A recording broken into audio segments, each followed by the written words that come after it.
La intención en el día de la fecha, como dijimos, es empezar a hacer una introducción al mundo de la ciencia abierta o del open science. Eh, Generalmente venimos hablando, por lo menos yo vengo hablando, investigando desde el año 2008, ahora ya les cuento eso, en el mundo del open access, del acceso abierto. Inclusive nos conocimos con Patricia en la feria de Guadalajara, donde di un taller sobre repositorios digitales. Así que el movimiento Openness vendría a ser un movimiento con el cual me vengo cruzando hace varios años. Seguramente ustedes lo conocen y se vienen cruzando, pero por ahí no lo llaman de esa manera. Les cuento desde dónde vengo a hablar. Sé que lo voy a hacer también muy sintético porque ya Patricia leyó bastante del currículum. Entré en contacto, trabajé desde el año 2008 hasta el 2013, 5 o 6 años en Claxo. Estuve coordinando la plataforma digital de la Biblioteca Virtual de Claxo, no sé si la conocen. Fue una de las primeras bibliotecas o repositorios digitales en América Latina en compartir libros, revistas, documentos de trabajo, etcétera, en acceso abierto. Y desde ahí, la última parte, estuve coordinando el proyecto y ya desde el año 2008 ahí fue donde entendí y comprendí la necesidad que tiene el mundo y sobre todo nuestra región de que la ciencia sea abierta, de que el conocimiento científico esté en acceso abierto. A partir de Claxo empecé a integrar el Sistema Nacional de Repositorios Digitales. El Sistema Nacional de Repositorios Digitales depende del Ministerio de Ciencia y Tecnología y nos reunieron allá por el año 2009 aproximadamente éramos 13 especialistas que veníamos trabajando con el mundo de los repositorios. Éramos los primeros 13 en Argentina que teníamos algún tipo de experiencia o que nos enfrentamos antes que el resto con ese problema, ¿no? Que creo que en parte eso me gustaría transmitirles, que es la única forma de, por lo menos para mí, de ir aprendiendo cuando uno se tiene que enfrentar con el problema, está con la máquina, está con un problema a resolver. Es la única forma de ir aprendiendo, así, con prueba y error. Obviamente sirve mucho el estudiar y todos los estudios y análisis teóricos que podamos hacer, pero para mí el hacer es muy importante. Desde ahí, desde el Sistema Nacional de Repositorios Digitales, uno de los logros, creo, importantes que obtuvimos fue, escribimos el proyecto de ley, de la actual ley argentina de acceso abierto al conocimiento científico. No sé si conocían, en Argentina desde noviembre del año 2013 se aprobó por ley el acceso abierto. El acceso abierto a la comunicación científica y el acceso abierto también a los datos científicos. Con un periodo, en el caso de la comunicación científica, de 6 meses a un año, depende del periodo, y en el caso de los datos, que después profundizo, de 5 años. Después también estuve por el mundo del Open Data, de los hackatones, del mundo del gobierno abierto y de las ONG. No sé si escucharon hablar alguna vez la palabra hackathon. Sé que en México aquí también hay una movida importante. Hackathon, simplemente, igual después profundizo lo que es Open Data y demás, es la mezcla de la palabra hacker y maratón. Suele ser en un día, en 2 días, donde se juntan un montón de hackers, de especialistas en informática, de economistas, de gente de educación, de sociólogos, de politólogos, de bibliotecarios, donde nos juntamos a compartir y a intentar resolver algún problema que surja. Y en esos hackatones generalmente se trabajan con datos abiertos y se crean, por ejemplo, un producto. Por decir, un ejemplo muy sintético como para no ser tan abstracto con mi explicación. Imagínense que pasó esto realmente ahí en Buenos Aires.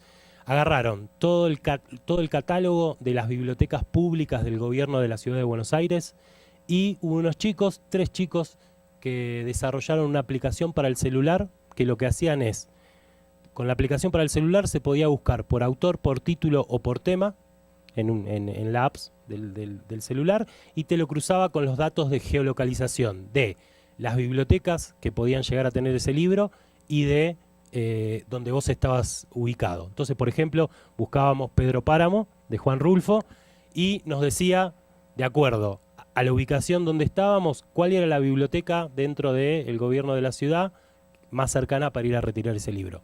Eso surgió y se hizo en 2 días, en un fin de semana.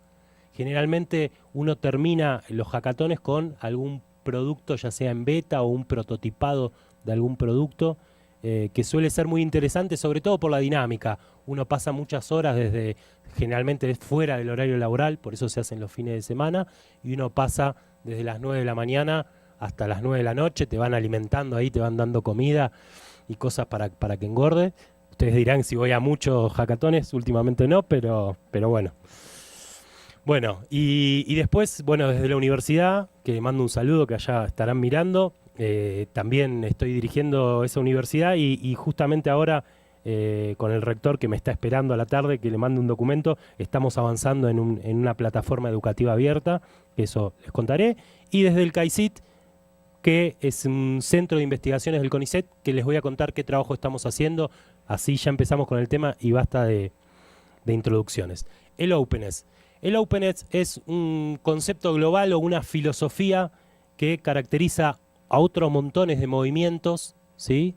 Donde lo que se enfatiza o se hace un énfasis es en la transparencia, en el acceso abierto, libre y gratuito a la información y al conocimiento, y en una gestión y una toma de decisiones de manera colaborativa o cooperativa. Todo muy distinto a una autoridad central, como generalmente puede ser alguna institución. Esta es la definición que brinda la Wikipedia. Acá es donde me gustaría irnos metiendo parte por parte en los movimientos que agrupa el Openness. Por ejemplo, el primero, que seguramente por eso digo que ya lo conocían, por ahí no con este nombre, pero que es el movimiento de Open Source o de software libre, ¿sí? Este movimiento se basa en 4 libertades que las tienen ahí, ¿sí? La posibilidad de usar el programa para lo que se quiera sin ningún tipo de restricción, la posibilidad de analizar un programa, o sea, poder leer el código fuente de ese programa como para poder usar esos contenidos o esos desarrollos o esos códigos de programación de un programa y poder aplicarlos a otro, la posibilidad de compartir ese programa con quien queramos sin necesidad de pagar, y la tercera o la cuarta libertad, según como la queramos ver, que es lo que hace que sea un círculo virtuoso, la posibilidad de mejorar esa herramienta. Nosotros generalmente en el mundo de las bibliotecas trabajamos muchas veces con software libre, ¿sí? Desde software de gestión, que puede ser el COA o el PMB, desde software de repositorios digitales, que pueden ser desde DSpace, ePrint, Greenstone, hay varios más. Y la idea es una institución o un grupo de investigación te abre, te comparte su software y vos lo podés adaptar y mejorar. Y digamos, el compromiso para que se produzca este círculo virtuoso es, si producís una mejora en el software, que la puedas compartir hacia el resto de la comunidad se alimenta, ¿sí?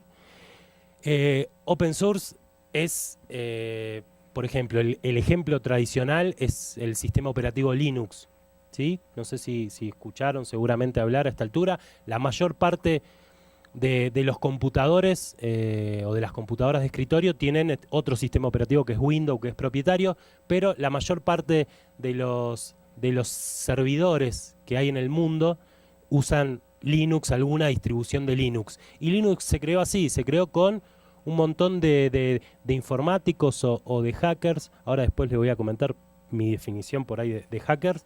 Y empezaron a colaborar, ¿sí? Con el fin, o no con un fin o con una meta económica, sino con el objetivo de hacer algo que sea útil, hacer algo interesante, importante. Ese fue con el objetivo. Y ya que está, lo digo ahora, porque voy repitiendo la palabra hacker. Hay un libro que se los recomiendo, que está en acceso abierto, si quieren después se lo comparto. Inclusive creo que está en ELIS. ¿Conocen ELIS, el repositorio en el repositorio abierto que se especializa en bibliotecología? Ahí en ELIS está. Es un libro que se llama La ética hacker y, creo, la sociedad de la información. Ahora vendría a ser una respuesta a el antiguo libro de la ética protestante. ¿Sí? Esto lo que Hitman, lo que comenta en ese libro, hay un prólogo de Linux, de Tolbar Linux, el creador del sistema operativo, o sea, o el fundador de la idea, y después también de este sociólogo español, que obviamente ahora se me fue el apellido, pero que escribe sobre tecnología desde hace mucho tiempo y nos regaló esos 3 grandes tomos sobre tecnología de la información. Exacto, Castell, muchas gracias. Por eso lo describí así, porque sabía que alguien lo iba a completar. Gracias. Esta también es una presentación colaborativa, así que todo aporte es bienvenido, en serio, de corazón. Y en ese libro lo que comenta o describe el mundo de los hackers, el mundo de estos idealistas o estos especialistas en informática que surgió allá por la década del 50, 60 en el MIT, ¿sí? En el Instituto Tecnológico de Massachusetts, y él define al hacker como una persona apasionada por su trabajo. ¿Sí? Por eso, digo, en algún punto yo me siento también un hacker sin tener conocimientos informáticos o de avanzada. Digo, nosotros, todos, creo que el ideal sería que todos nos convirtamos en hacker en nuestro puesto de trabajo, ¿no? O sea, hacer con amor, con pasión, lo que elegimos. Creo que esa es la mejor manera de que esto crezca y de sentirnos bien con nosotros mismos. Está claro que esto lo hacemos por el dinero también, ¿no? Y nos llenamos de plata siendo bibliotecarios. Pero bueno, también está bueno, estoy siendo irónico por las dudas. Entonces, digo, si elegimos esto y no lo elegimos por el dinero y lo elegimos porque nos gusta, bueno, demostrémoslo. Digo, apasionémonos y hagámoslo con esa alegría, con la alegría de hacer. Por eso esto del hacker me parece importante, que el fin, lo que él plantea en el libro, después léanlo, se los recomiendo, que el objetivo no es el dinero, ¿sí? Que hay otros motivos, otras cosas que motivan, que no es el dinero, sino la búsqueda del conocimiento, la construcción colaborativa, el aprendizaje social, ¿sí? Que se produce en el intercambio con otros colegas. Bueno, avanzo. Open Hardware. No sé si escucharon hablar, seguramente sí, de las impresoras 3D, ¿sí? Que se pone, la verdad que los noticieros lo toman a veces de moda. Las fresadoras y Arduino, Raspberry. ¿Escucharon hablar alguno? ¿No escucharon hablar de alguno? Y explico así sintéticamente. ¿Explico todo sintéticamente? El Open Hardware, lo mismo que el Open Software, tenemos la posibilidad de nosotros, no nosotros, yo específicamente no, porque no tengo conocimientos, igual es bien sencillo. El Arduino o el Raspberry es una plaqueta, como ven ahí, que uno, con conocimientos no muy avanzados de electrónica, porque inclusive hay muchos tutoriales y hay chicos adolescentes que juegan y experimentan, la posibilidad de uno programar y crear algo, desde un autito que desde el celular lo puede mover y manejar, desde un, no me va a salir la palabra, ya la estoy buscando, desde un, por ejemplo, se los voy a describir y ustedes le van a poner la palabra. Es un aparato que detecta el clima, la atmósfera, cómo está, por ejemplo, si hace frío, si hace calor. No un termómetro específicamente, pero vendría a ser como a pequeña escala un... Sí, en realidad está bien lo que dijo la compañera, es un sensor que lo que va detectando es cómo está el ambiente, ya sea a nivel de calor, de frío, de humedad, etcétera. Inclusive barómetro, sí, lo escuché. Dejé pasarlo a propósito. Disculpe. Me quedé más con la palabra sensor, que es una palabra que cada vez vamos a escuchar más. Por ejemplo, recuerdo ahora un caso, hay varios casos, inclusive en el tránsito se utiliza mucho estos sensores para que van algunos sobre la tierra y otros debajo del asfalto, para ir teniendo un control del flujo de tránsito que hay, y que las autoridades del tránsito poder desviar el tránsito para otro lado. Bueno, acá eso se sufre se sufre bastante, allá también, por suerte todavía no a gran escala, pero estamos llegando. Y por ejemplo, me acordaba el caso de un compañero del CONICET, digamos, el gerente o el coordinador de sistemas. Él creó en la sala de servidores con un Arduino, ¿sí? Creó, programándolo, etcétera, un aviso, un termostato o un sensor que le dice si se apagó el aire acondicionado, o sea, que le controla el clima de cómo está la sala de servidores. Ustedes no sé si saben, si no les cuento, la sala de servidores tiene que estar generalmente muy frío, son espacios así como muy fríos con 1, 2, 3 aire acondicionado, depende de la cantidad de servidores, sobre todo para que si se calienta el servidor empieza a fallar, se calienta el procesador y hay peligro desde un corto, desde que se queme algo. Entonces por eso él inventó, Jonathan Prado inventó este sensor que tenemos ahí en el CONICET. Pero esto hay mucho, es algo que se está utilizando inclusive en las escuelas tanto primarias como secundarias para la parte de electrónica, de poder programar, ¿sí? Está muy relacionado con la programación también. Después tenemos el caso de las impresoras y las fresadoras, que está bastante de moda, el poder imprimir, poder diseñar algo en 3 dimensiones y poder imprimirlo, ¿no? En distintos tipos de plásticos o con distintos tipos de resina. Esto en realidad lo que nos da en el mundo de las bibliotecas es la posibilidad de que las bibliotecas se conviertan en un espacio de creatividad y de construcción y no solo de consumo, ¿sí? No solo de consumo de información.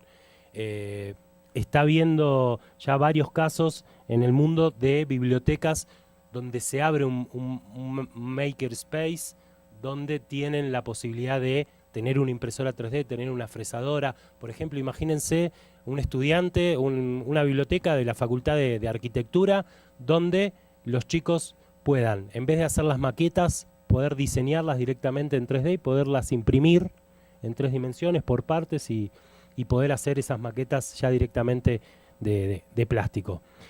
Esto sí está muy relacionado por ahí con, yo acá lo puse chiquitito, ahora agrando, pero hay un concepto así también muy nuevo que lo voy a simplemente mencionar, que es el Internet de las cosas.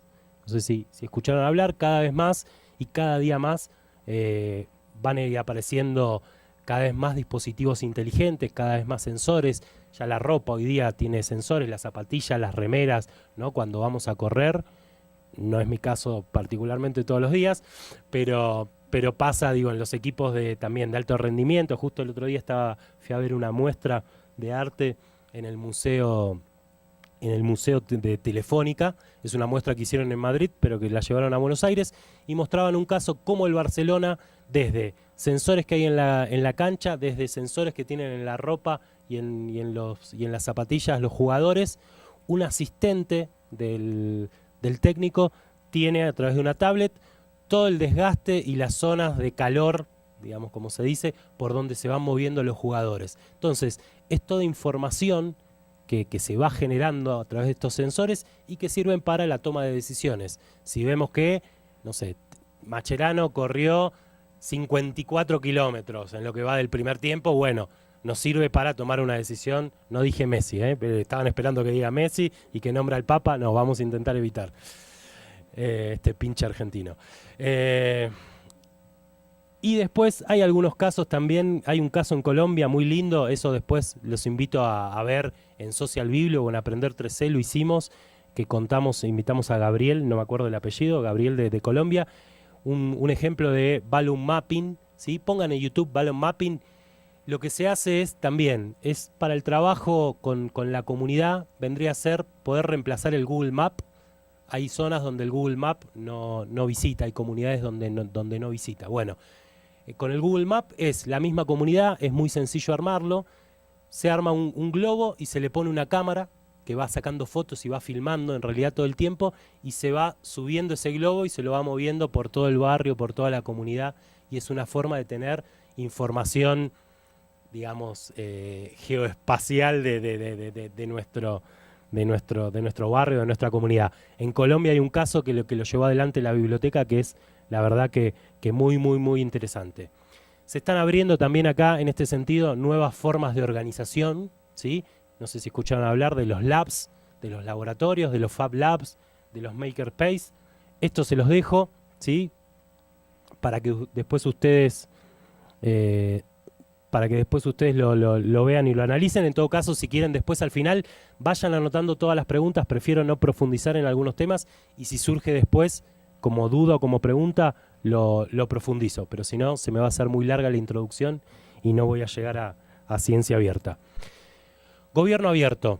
Desde el año 2008 se empezó a hablar del gobierno abierto, desde que Obama hizo su primera campaña presidente desde Twitter, no sé si lo recuerdan, si él prefirió, antes que recorrer estado por estado, obviamente también recorrió algunos estados importantes, pero decidió centrar su campaña desde Twitter, dialogar directamente con los ciudadanos. Él contestaba, también tendría algún community manager seguramente, que son los que manejan esas cuentas de Twitter, por si alguien no conoce el rol del community manager o del gestor de comunidades. Y a partir de ahí, él propone y lanza los principios del gobierno abierto. El gobierno abierto, sintéticamente, se basa en 3 principios, que es la transparencia, la participación ciudadana y la colaboración. Por ejemplo, los gobiernos firman una carta con el Open Government Partnership, esto que está acá, este loguito, firman una carta compromiso donde se comprometen, valga la redundancia, a compartir información pública de sus ministerios. Entonces, supongamos, tenemos el Ministerio de Educación de México que, por un lado, nos informa a nosotros como ciudadanos qué presupuesto asignado tiene en el año 2016, por ejemplo, y 2015, y después, por otro lado, nos comparte en qué fue gastando el presupuesto, ¿sí? Con qué proveedores, toda información pública que eso apunta a la transparencia, y después ahí depende de los ciudadanos 2.0, los ciudadanos participativos, el producir algo con esa información.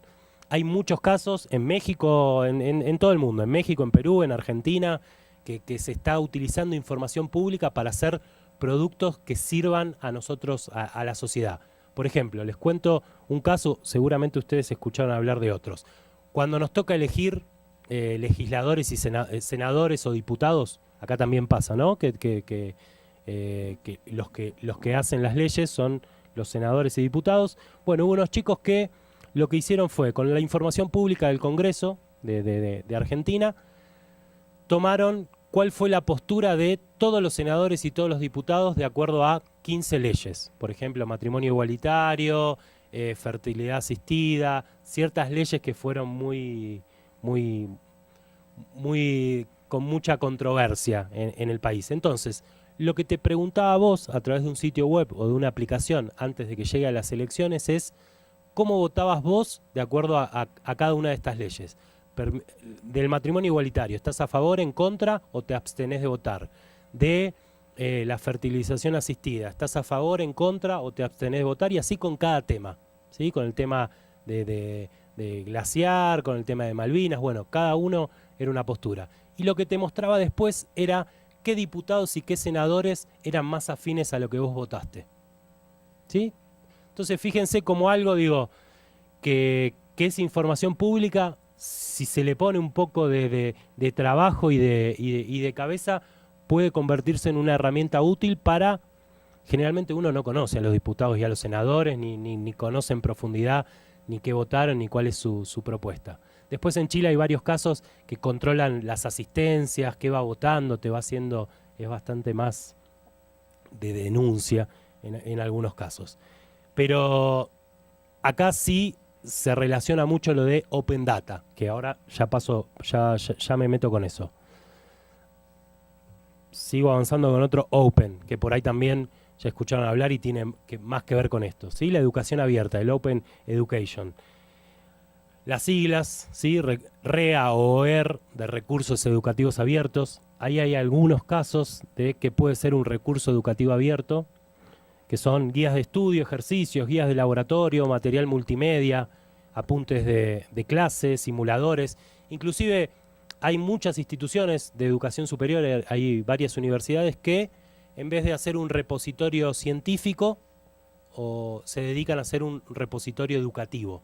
Entonces, en ese repositorio educativo abierto puede estar todas las presentaciones que utilizan los docentes de cada cátedra, pueden estar, como decía ahí, las guías de estudio, las guías de laboratorio, si hay un simulador que también utilicen puede estar, los trabajos prácticos, ¿sí? Queda todo abierto ese material y la bibliografía, siempre que no infrinja los derechos de autor, también se puede incluir. Todo eso, las presentaciones utilizadas, como esta, por ejemplo, también podría ir al repositorio de la UNAM, por decirlo de alguna manera. Después sí lo que surgió fue, que por ahí esto sí lo escucharon, plataformas de MOOC. ¿Escucharon hablar los MOOC? Que no son los mocos, sino que es, se los voy a decir en castellano directamente, que son cursos masivos abiertos en línea.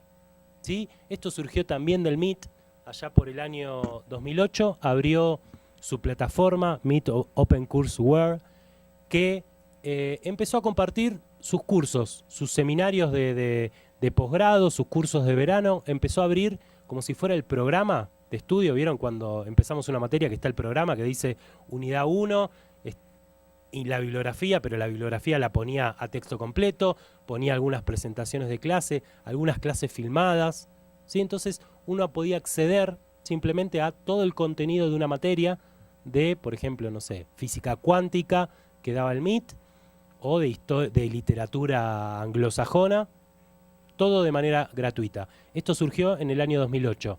A partir de ahí, del año 2008, varias universidades, o por lo menos las más importantes de Estados Unidos, y hay varios casos en Iberoamérica también, empezaron a abrir Stanford, Harvard, la UCLA también, empezaron a abrir estas plataformas que por ahí conocen, como que están acá, Udemy, Coursera, MIT, edX y Udacity. ¿Sí? En esas plataformas ustedes, logueándose, en algunas sin loguearse también, pueden acceder a cursos de materias de posgrado o materias de licenciatura también, a cursar. Uno se anota gratuitamente, ¿sí? Y puede empezar a cursar durante el lapso de un mes, de 2 meses, en el horario que uno tiene, que uno quiere, que uno puede, ¿sí? Entonces, por ahí, como dije antes, la física cuántica no es lo mío, ni el análisis matemático, pero podríamos hacer nuestra cursada de análisis matemático directamente en el MIT o en Stanford, o algo de derecho, lo que sea. Sí está viendo también casos, en estas plataformas hay cursos en castellano, ¿sí? Cursos abiertos, y obviamente esto surge desde el año 2008.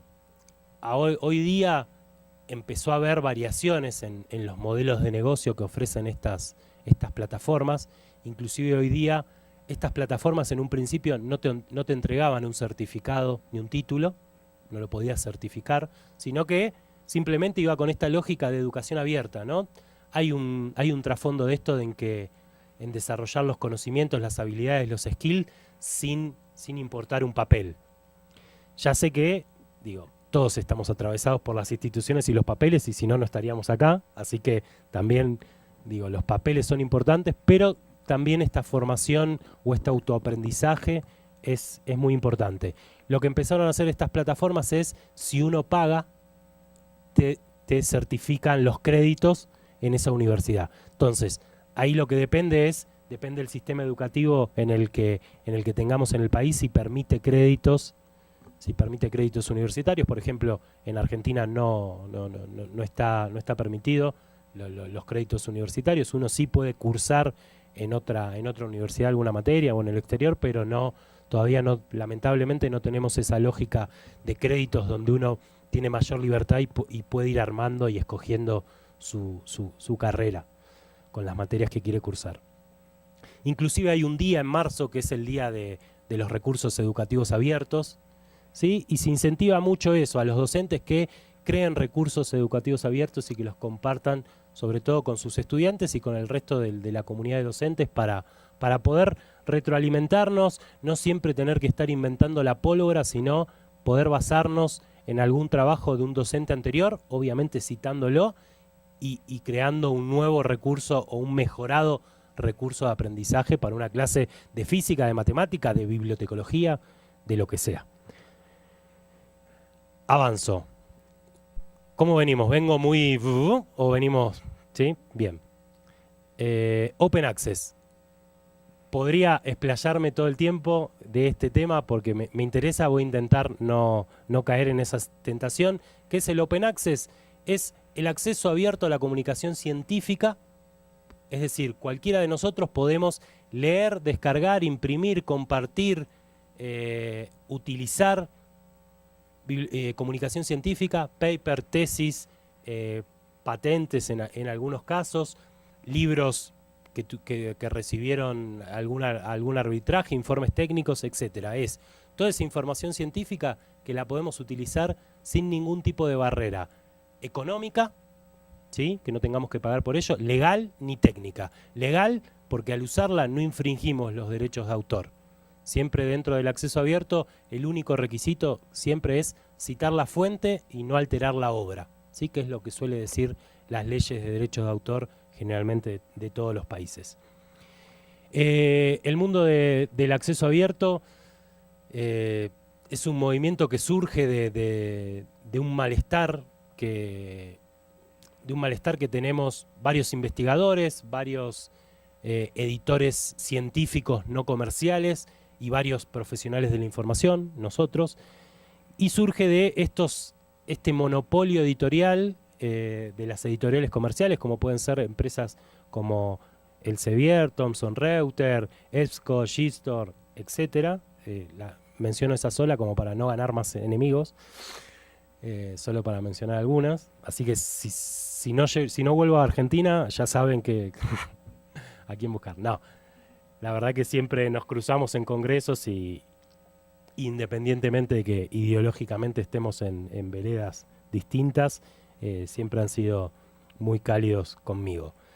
Hay varios estudios que demuestran este oligopolio de las editoriales o este monopolio y cómo suben los precios sin ningún tipo de contacto, de relación con la inflación, ¿sí? Hay un estudio de la ALA, si no recuerdo mal, que mostraba que mientras que la inflación promedio durante una década en Estados Unidos había sido de un 20, de un 30, de un 50%, las publicaciones periódicas habían subido arriba de un 400% el precio, ¿sí? O sea, entonces a partir de ahí, de esta unión de investigadores, de editores científicos no comerciales y de bibliotecarios, se creó las primeras declaraciones, las declaraciones de las 3B, la de Budapest, ya en el año 2002, ya tiene sus 13 años esa declaración, la de Berlín y la de Bethesda, esas se la conocen como las declaraciones fundacionales del movimiento de acceso abierto, y lo que hacían estas declaraciones eran marcar el camino del acceso abierto. Proponían para todos los países que para lograr el acceso abierto había que transitar alguna de las dos rutas o vías. La ruta dorada, que es publicar en investigaciones, publicar para los investigadores, para los editores y para los bibliotecarios es hacer publicaciones en acceso abierto.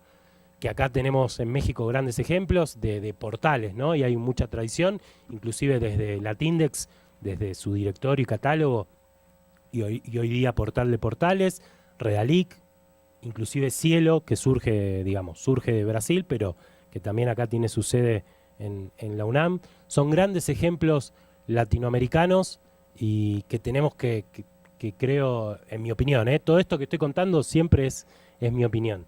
Tenemos que defender. Hace 15 días, hubo un ataque, ¿no? Desde un blog. ¿Te acordás el nombre? ¿Querés? Exactamente, muy bien, como dijo acá el colega. Había habido un ataque que planteaba como Cielo y como Redalí que eran publicaciones de las favelas, ¿no? Como despreciándonos. Claramente molesta, ¿no?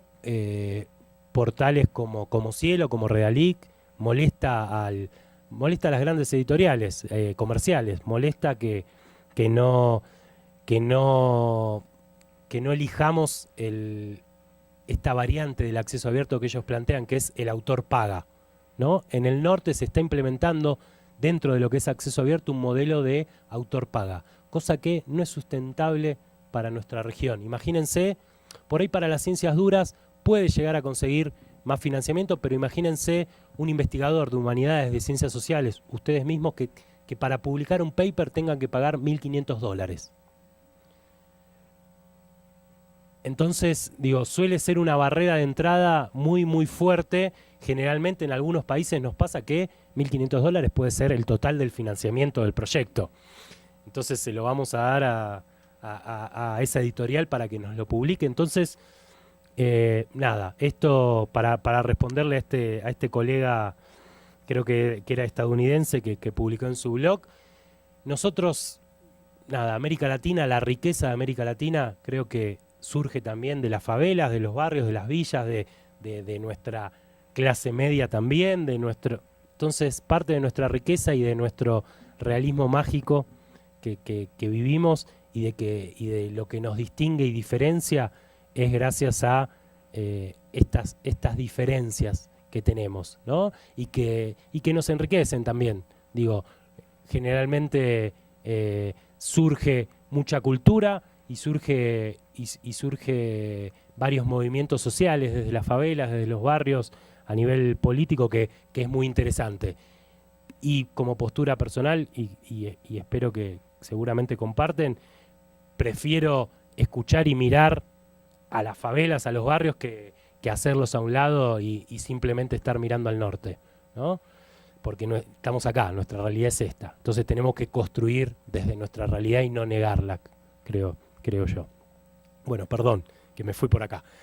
El otro, la vía verde, que son los repositorios digitales. Los repositorios digitales lo que proponen es para los investigadores de una universidad que autoarchiven en su repositorio institucional. Para los bibliotecarios, sobre todo, es que desarrollemos repositorios digitales, ya sea institucionales, ya sea temáticos, pero que los creemos. Hay, por suerte, en la región varios ejemplos de leyes a favor del acceso abierto. La primera de las leyes, en realidad, no fue una ley. La NSF, la National Science Foundation en Estados Unidos, en el año 2007, para toda investigación que financiaba, obligaba a que se publique en acceso abierto. Y después de ahí empezó. En el año 2012, en marzo del 2013, discúlpenme, Perú fue la ley de la ciencia abierta en España, 2011. Perú, marzo de 2013, con la primera ley en América Latina de acceso abierto, que obliga al acceso abierto, o sea, que obliga a que toda investigación financiada con fondos públicos esté en acceso abierto para el resto de los ciudadanos. En el 2013, también en noviembre, Argentina, México en 2014, marzo 2015, si no recuerdo, marzo 2014, estamos en el 2015, perdón, estoy así perdido con los números. Y los que estamos esperando, que vienen hace tiempo intentando publicar su ley de acceso abierto, es Brasil y Venezuela también están en el Senado o en diputados sus leyes de acceso abierto. En el caso de México, como habíamos hablado, inclusive en Guadalajara, que estaba la doctora Ontivero, si no recuerdo mal, que mañana va a estar en Toluca, que hay una feria también charlando sobre la ley. La única, primero es un gran avance. Imagínense que dijimos, a nivel de ley, México es el cuarto país en el mundo en tener, el cuarto o el quinto, si no recuerdo mal, en tener una ley de acceso abierto, ¿sí? Es una ley muy progresista que beneficia a la ciencia, a lo sustentable de la ciencia. Lamentablemente, por presiones, no se pudo, es una recomendación, la ley de acceso abierto de México, y no es una obligación, como pasa en Perú, como pasa en Argentina, pero bueno, pero por lo menos ya es una ley y seguramente es el primer paso que se podrá, primero para empezar a trabajar en el mundo de los repositorios y continuar con el mundo de las revistas, y tal vez sea el primer paso para surja de acá los que modifiquen esa ley, ¿sí? Que pase a ser obligatorio. Ahí hablé de legislación, de Almetrix. De fondo, lo que todo esto open que venimos hablando, del open access, open science, que ahora me meto, está claro que lo que tiene que ir cambiando finalmente, que es nuestra utopía o nuestro horizonte, en el sentido de, como dice Eduardo Galeano, de la utopía para que nos ayuda a caminar, ¿no? Digo, siempre está varios pasos adelante y nos ayuda, cada vez que caminamos o que nos acercamos, se aleja un poco más, pero es así, nuestro horizonte es el poder cambiar la forma en la que se mide y se evalúa la ciencia. Digo, eso es lo que está de fondo. Hoy en día, las formas en todo el mundo de medir la ciencia son el WOS, Scopus, ¿sí? WOS, que surgió del ISI de Garfield, no del gato, sino uy, se me fue el nombre de Garfield. Eugenio Garfield, que creó el instituto, el ISI, y los repertorios del Citation Index, el Social Citation Index, etcétera, y que todo devino en el WOS, que pertenece a Thomson Reuters, digo, una también de las grandes editoriales comerciales. Entonces, digo, no es por ser desconfiado, pero los mismos que a veces nos venden las bases de datos son los mismos que miden y nos dicen estas son las mejores revistas y estas no. Está para charlar más de fondo, y si quieren después también hay un artículo muy interesante que se los recomiendo de Jean-Claude Guédon sobre ciencia periférica, ciencia central y ciencia periférica, ¿sí? Cómo por nuestros países o desde CONICIT, CONICET, nos exigen publicar en revistas con un factor de impacto alto, y cómo se da, nada, terminamos siendo bipolares, ¿no? En algún punto, no sé si me explico con el concepto. Entonces, digo, tampoco con esto quiero estigmatizar a los investigadores, porque las formas en que se los mide y se los evalúa sigue siendo con el factor de impacto de las revistas. Entonces, Almetrix y otros desarrollos que se están haciendo colaboran, y de a poquito, esto claramente es algo a mediano o largo plazo, puede ir trayendo otros indicadores y otras formas de medir y de evaluar la ciencia, que las necesitamos, ¿sí? Claramente las necesitamos. Open Data, ya me meto con Open Data, solamente quiero comentarles, este slide es para eso, Open Data atraviesa o colabora con lo que es gobierno abierto, con lo que es periodismo de datos, ¿sí? Es una nueva línea periodística que también se basa en información pública, en información abierta, para crear artículos, para crear artículos periodísticos, y ciencia abierta. La Open Data la utilizamos desde esos distintos movimientos o corrientes.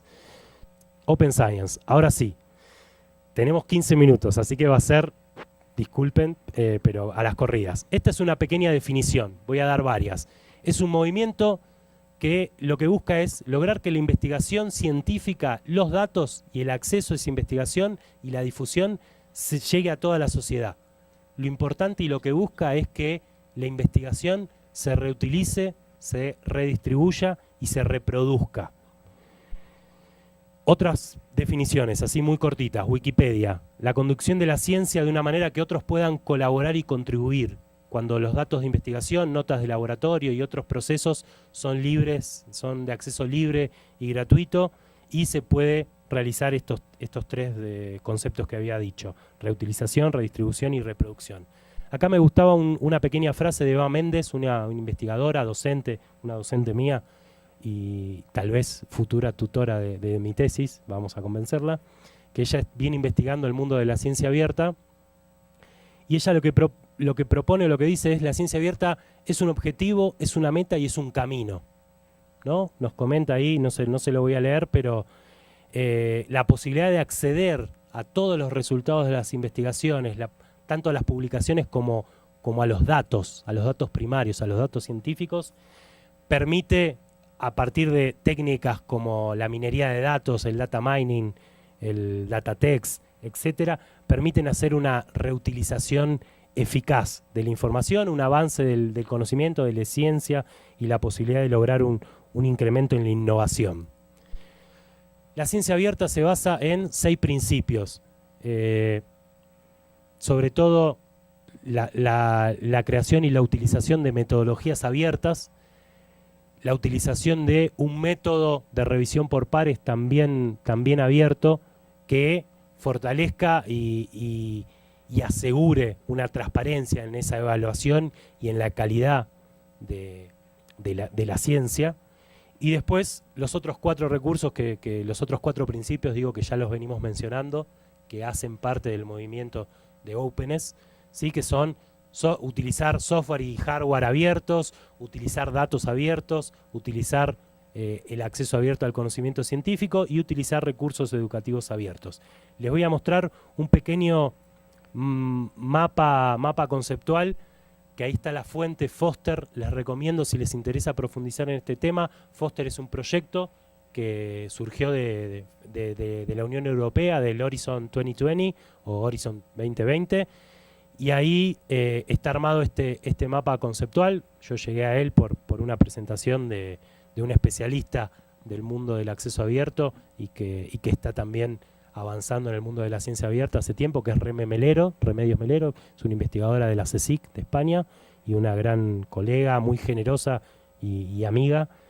Y, por ejemplo, miren, mientras yo tomo un poquito de agua, miren los conceptos a los que está relacionados.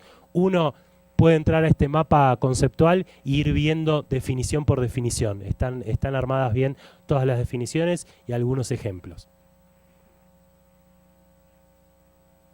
Igual esto depende dentro del Open Science, fíjense lo amplio que es, ¿no? Además de Open Access, Open Data, tenemos Open Peer Review, como mencioné, Open Métricas e Impactos, como nos lleva acá a Altmetrics, Bibliometrics, Semantometrics, Webometrics, etcétera.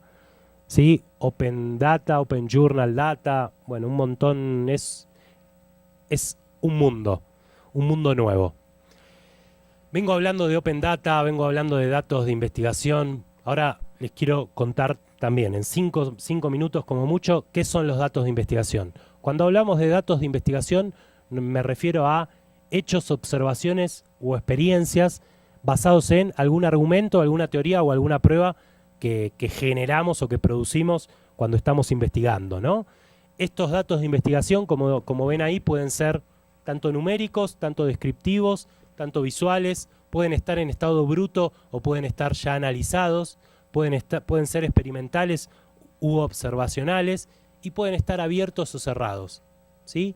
Esto hace un poco a algo que tenemos que meternos y conocer. Nosotros por ahí tenemos, por nuestra formación, muy visto el camino documental, ¿no? Del documento, desde que entra a la biblioteca, todos los procesos que pasa. Bueno, con el mundo de los datos también vamos a tener que aprender cuál es el ciclo de vida de los datos, cuál es el ciclo de vida de la ciencia abierta. Ahora les voy a mostrar un ejemplo.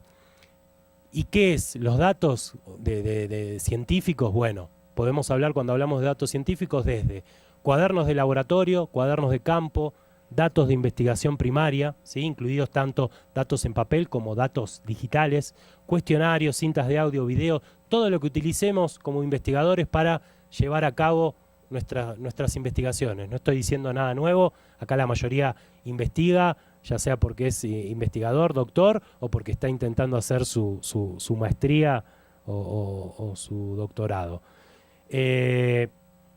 Lo importante en este caso de los datos y de la información, ahora les voy a decir por qué, es guardar la procedencia de esos datos. Como dice ahí, tenemos que incluir el cómo, cuándo, dónde se recogió y con qué instrumentos se recogieron esos datos, ¿sí? Esto es muy importante para poder nosotros armar y que nuestros investigadores de nuestra comunidad armen un plan de gestión de datos, que ahora me meto con eso. Esto se los dejo, son otros tipos de datos científicos, observacionales, experimentales, se los dejo porque no llego con el tiempo. La unidad básica, cuando hablamos de Open Data, es el dataset. Con esto es con lo que trabajamos en el mundo de los repositorios digitales de datos, con esto es con lo que trabajamos desde las bibliotecas, este bibliotecario embebido que trabaja en un grupo de investigación, como colaborando, sumándose. Bueno, trabajamos con los datasets, con los sets de datos, que es el objeto específico para que necesitamos controlar, organizar, describir y preservar, ¿sí? Ahí es donde están los datos. Como dice ahí, es una colección de datos reunidos durante la ejecución de un proyecto, son objetos digitales compuestos heterogéneos, constituyen la base de la investigación científica y, como dice ahí, se almacena y gestiona en repositorios interoperables de acuerdo o conforme a estándares internacionales. Esto es un ejemplo de un círculo, el ciclo de vida de los datos. Lo salteo, voy al final que les voy a mostrar otro ciclo de vida que ese quisiera detenerme unos minutos. En este se los dejo para que ustedes... Igual ahí está la fuente donde está y está la explicación, está la licencia Creative Commons que si entran y ven lo pueden seguir. Los beneficios. Les vengo hablando de los datos, de la ciencia abierta. Bueno, ¿cuáles son los beneficios de poder compartir los datos abiertos? Bueno, compartir los datos abiertos ayuda a verificar los resultados de nuestra investigación. Otro investigador en otro laboratorio puede reproducir nuestra investigación con los métodos que nosotros le describimos y ver si llega a esos mismos resultados, ¿sí? Eso es uno, que es parte de la ciencia, ¿no? Esta validación o este control. Después, evitar la fabricación y falsificación de datos. Si nosotros compartimos los datos abiertos, también otro grupo, otros investigadores, al intentar replicar o verificar estos datos, pueden saltar fallas, ¿sí? Pueden saltar. Entonces, es un método también de control de la ciencia. Puede llevar a, que esto es a veces lo que puede darnos miedo como investigadores de compartir nuestros datos, puede llevar a otras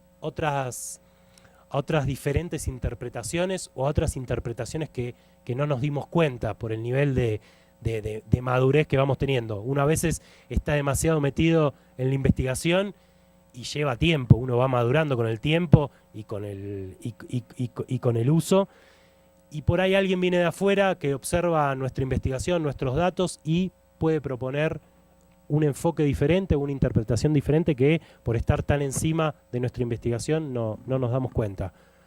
Otra cosa, optimización en el uso de los recursos. Si nosotros investigamos o hacemos un relevamiento de todos los estudiantes de bibliotecología, de licenciatura, de posgrado, del IBI, y compartimos esos datos en abierto, evitamos y ahorramos que otro investigador o otro estudiante que quiera hacer el mismo relevamiento tenga que gastar recursos en eso, ¿sí? Nos evita, doy un ejemplo acá muy burdo, perdón, pero... Y después, otra cosa que como beneficio es la preservación a largo plazo, bien gestionada, permite cuidar esa integridad de los datos. Ahí tienen un artículo ahí en PLOS ONE, una revista, un portal también de revistas muy importante y en acceso abierto.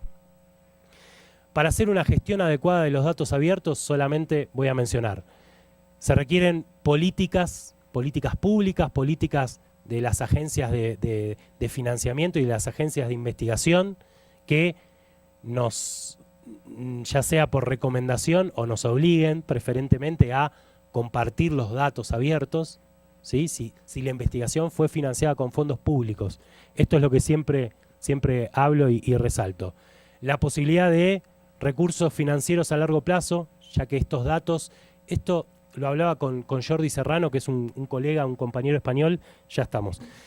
Un colega, un compañero español, gracias Patricia, que él viene investigando el mundo del acceso abierto hace años también. Él manejó un grupo de trabajo de la FECIT, es la Fundación para la Investigación y la Ciencia y la Tecnología en España. Hay un documento de él que está en acceso abierto, que es un documento, serán 60 páginas, donde hace recomendaciones para el uso de datos científicos, ¿sí? Se los recomiendo, es muy interesante. Y él lo que me hablaba a nivel de recursos financieros a mediano o largo plazo es que no es lo mismo los costos que montar un repositorio de papers o un repositorio digital como solemos tener en las universidades, que montar un repositorio de datos. Exige e implica un financiamiento mucho mayor, implica una infraestructura mucho mayor, entonces tiene que haber una solución a nivel nacional o a nivel regional o internacional, en este caso, por una cuestión de costos. No es lo mismo que armar un repositorio de paper, de tesis, etcétera. Recursos humanos especializados, acá nos tenemos que formar y tenemos que formar a los investigadores, ¿sí? Hay muchos skills, muchas habilidades nuevas que hay que desarrollar en este ciclo de vida de los datos, desde la captura, desde la normalización y limpieza de datos, desde el poder describirlos con estándares, con metadatos internacionales, el poder exponerlos, esos datos, y el poder generar visualizaciones. Eso también es muy importante en el mundo de los datos científicos o de los datos abiertos, el poder crear visualizaciones. Infraestructuras coordinadas, ya lo dije, avanzo.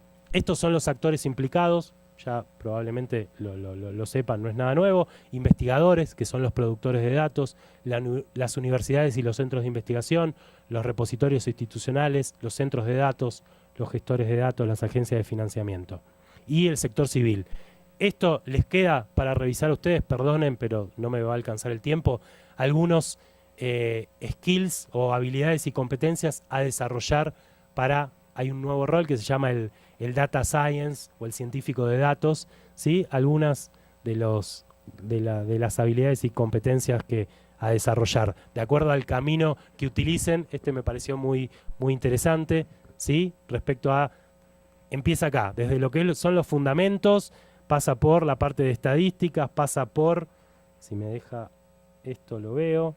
Bueno, pasa por Big Data, educación, visualización, data mining, etcétera, etcétera, etcétera. Todos estos, obviamente no es que tenemos que saber todo o adquirir todas estas habilidades, depende nuestra área temática, depende de lo que necesitemos. Y por último, quiero mencionarles muy breve, en 3 minutos, en serio, Patricia, solo unos antecedentes. Esto también les queda para ustedes ver y investigar. Estos son los antecedentes de políticas de las agencias de financiamiento respecto, o quienes tienen política a partir de los datos abiertos, a partir de los datos científicos. La National Science Foundation siempre fue la primera en obligar o en exigir a toda investigación el acceso abierto. Bueno, ahora también exige que si te financian una investigación, también tengas que armar un plan de datos y compartir esos datos en abierto. Salteo a Europa, el Horizon 2020, el Horizon 2020. El Horizon 2020, si quiere financiamiento, además de presentar su proyecto de investigación, tiene que presentar un plan de gestión de datos, ¿sí? Uno tiene que decir con qué herramientas y con qué software y con qué instrumentos va a capturar los datos, qué tipos de datos son, qué metadatos, qué esquemas de metadatos van a asignar a esos datos, dónde los va a alojar, qué tipo de licencia va a poner sobre esos datos, ¿sí?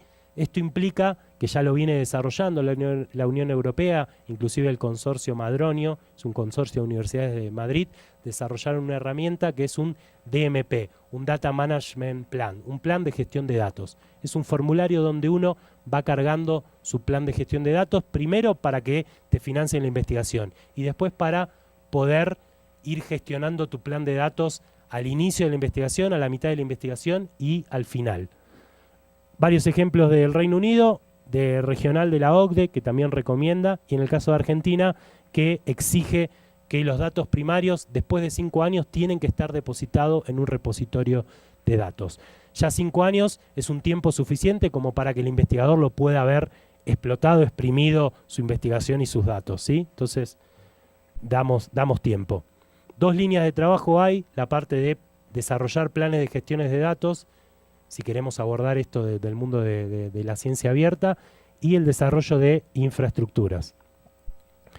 Acá hay 2 ejemplos que también, qué es lo que exige el Horizon 2020 y qué es lo que recomienda la FECIT de España a nivel de qué poner en un plan de gestión de datos si queremos tener financiamiento.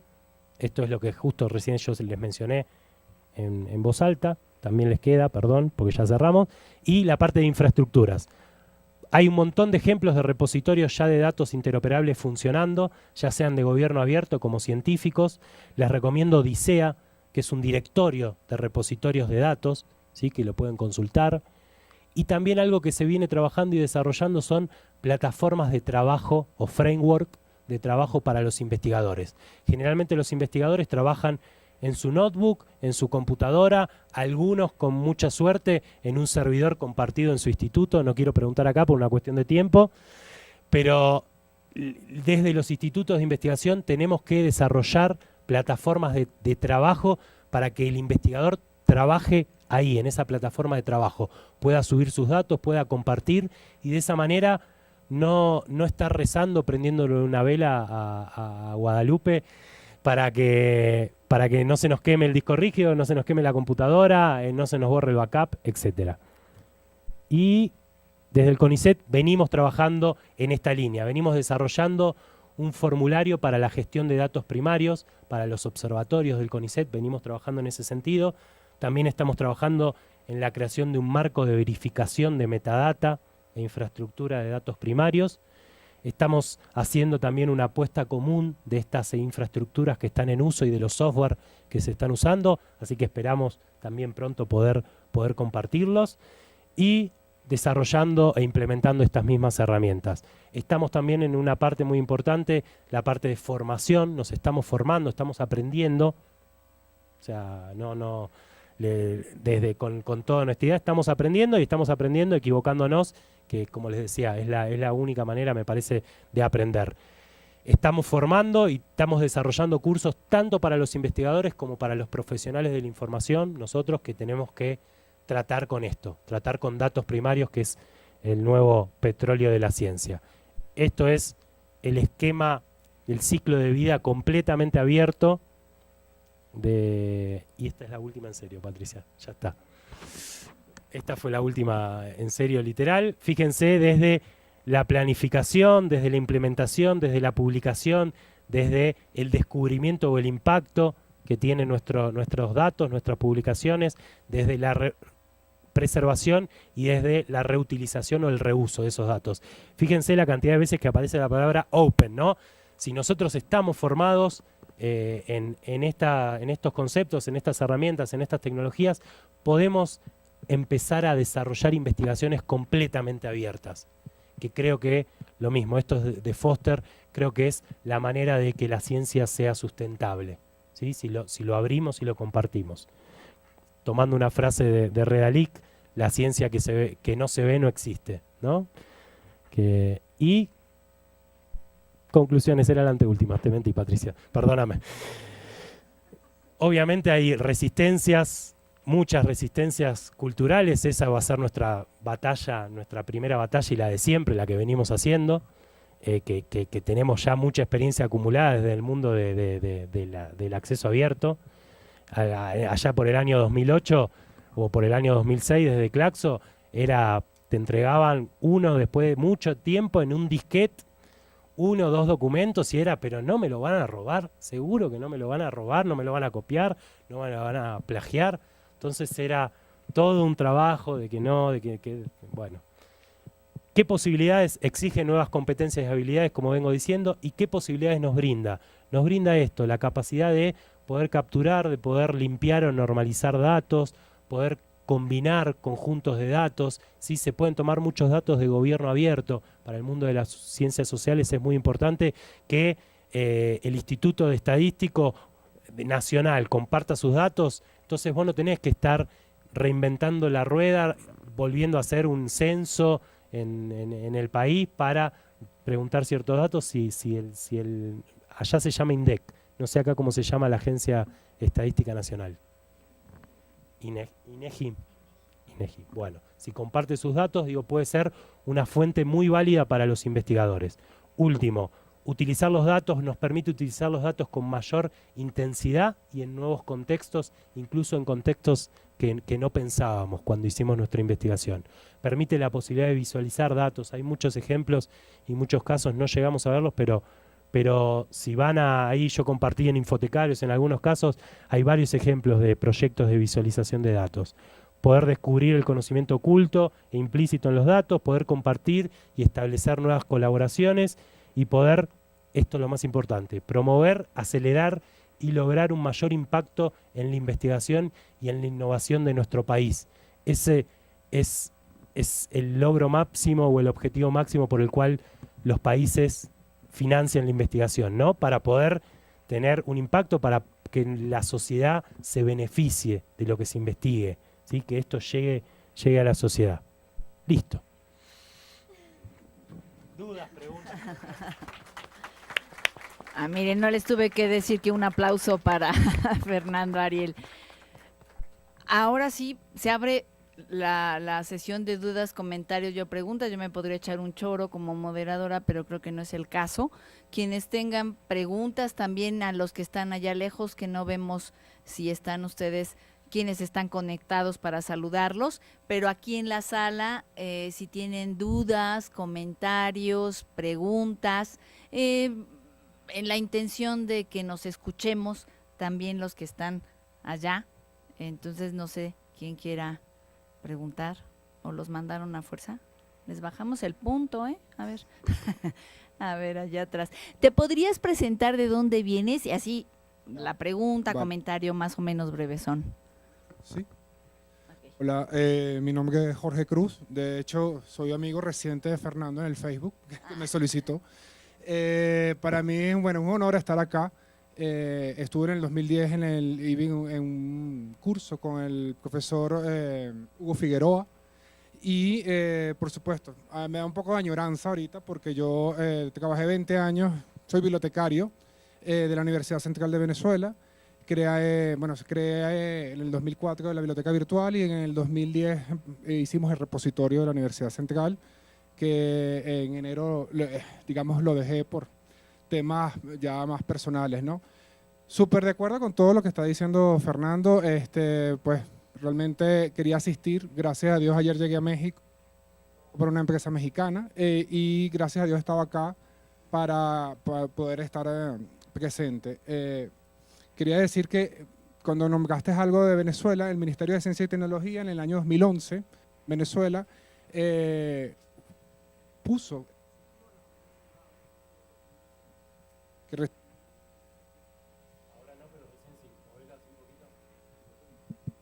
ahora sí, a ver qué.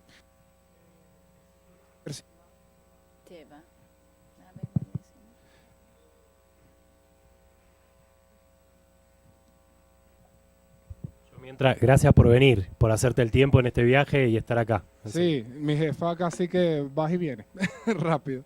Pero en el 2011 exigió el gobierno a las universidades que recibían dinero del Estado crear un repositorio y que albergara toda la información que se genera.